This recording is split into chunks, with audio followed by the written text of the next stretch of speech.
Hello everyone, welcome back to your channel. This is Tamanna. Hope so you all are doing great and preparing well for the exam. So let's talk about my SBI JA prelims self given analysis.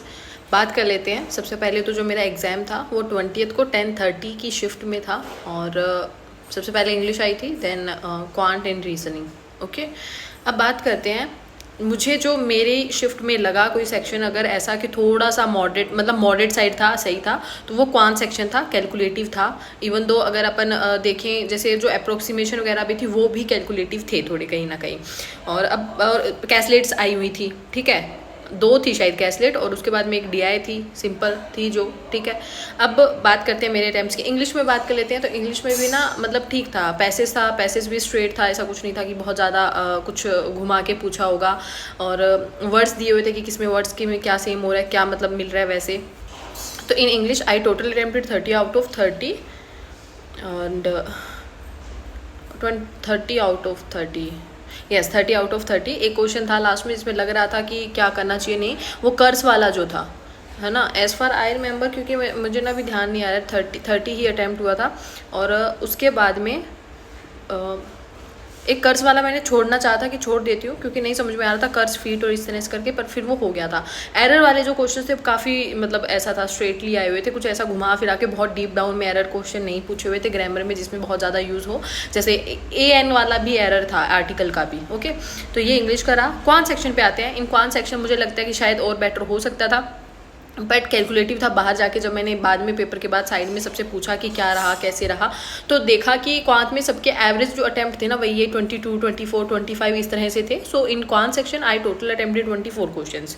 Okay, total 24 मुझसे attempt हुए हैं. और जिसमें कि मैंने जो किए हैं वही अप्रोक्सीमेशन वाले क्वेश्चन किए हैं. उसके बाद में मैंने DI भी किए हैं और कैसलेट भी बन गई थी. एक कैसलेट में थोड़ा सा लग गया था टाइम, बट फिर वो बन गई थी.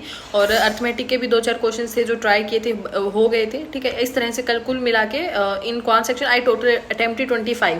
And sorry about the English. In English I total attempted 29, क्योंकि मुझे ना अभी 2 दिन हो गए अटेम्प्ट हुए और वो मैंने लिखे थे, उसके बाद में कहीं देखा नहीं, ध्यान नहीं रहा मुझे. But now I got remember 25 मेरे क्वांट सेक्शन में थे, जस्ट बिकॉज मेरा टोटल बना तो 88 बन रहा था. तो क्वांट में 25 थे मेरे. और उसके बाद में इंग्लिश में 29 थे. जो कर्स वाला क्वेश्चन है ना वो मैंने छोड़ा था क्योंकि वो मुझे उसमें डाउट लग रहा था. और बाकी जो वो था पैराजंबल था वो भी इंग्लिश का बन ही गया था. 2 में मुझे डाउट लग रहा था कि पहले कौन सा आएगा बाद में कौन सा आएगा, पर फिर कर दिया था. अब बात करते हैं रीजनिंग में. इन reasoning I total attempted 34 out of 35. 34 attempt हो गए थे, जिसमें से एक क्वेश्चन जो था वर्ड वाला जिसमें POUC पता नहीं कुछ बन रहा था, एज फार आई रिमेंबर, ऐसे ही कुछ थे. तो वो वाला जो वर्ड है वो मैंने छोड़ दिया था, वो मैंने नहीं उसका लिया क्योंकि मुझे नहीं समझ में आ रहा था कि बन रहा है कि नहीं बन रहा है. This is my attempt. And reasoning section ऐसा था कि चलो ठीक है, अगर आपकी अच्छी खासी बहुत अच्छे लेवल की प्रिपरेशन है तो आप इतना अटैम्प्ट कर रहे थे. तो आप बताना आपका कौन सी शिफ्ट में पेपर था, आगे कौन सी शिफ्ट में है और कैसे चल रही है preparation. And I would recommend to you all Smartkeeda के जो मॉक टेस्ट है, अभी अगर आगे किसी का प्रीलिम्स है ना, तो literally I am just saying to you, Smartkeeda के मॉक्स डेली 1-2 लगा के जाओ. उससे बाहर पेपर में नहीं आने वाला है और उसके उस लेवल से थोड़ा लो ही आएगा. ओके, 8 से 10 क्वेश्चन, 8 से 10 टेस्ट भी आप अगर स्मार्ट किडा के लगा के जाते हो ना, डेफिनेटली आपका जो लेवल है वो इम्प्रूव होगा एग्जाम में. As I always told you, for the prelims only and only my strategy is attempt smart किडाज मॉक. That's it. हाँ, ओनली कंडीशन इज इफ आपका सिलेबस सारा कंप्लीट है and you are practising now. From tomorrow I'm going to start to prepare for UPS PO mains and SBI J of course mains. So all the best to you all. Share करना आपके क्या attempts रहे and now what's the strategy about the IBPS PO and all.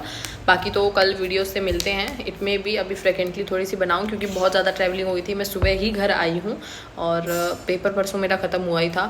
उससे पहले मेरा 13 को 14 को 16 को मैंने पेपर दिए ही थे, यू नो वेल. सो मिलते हैं नेक्स्ट वीडियो में. तब तक के लिए टाटा, टेक केयर, बाय.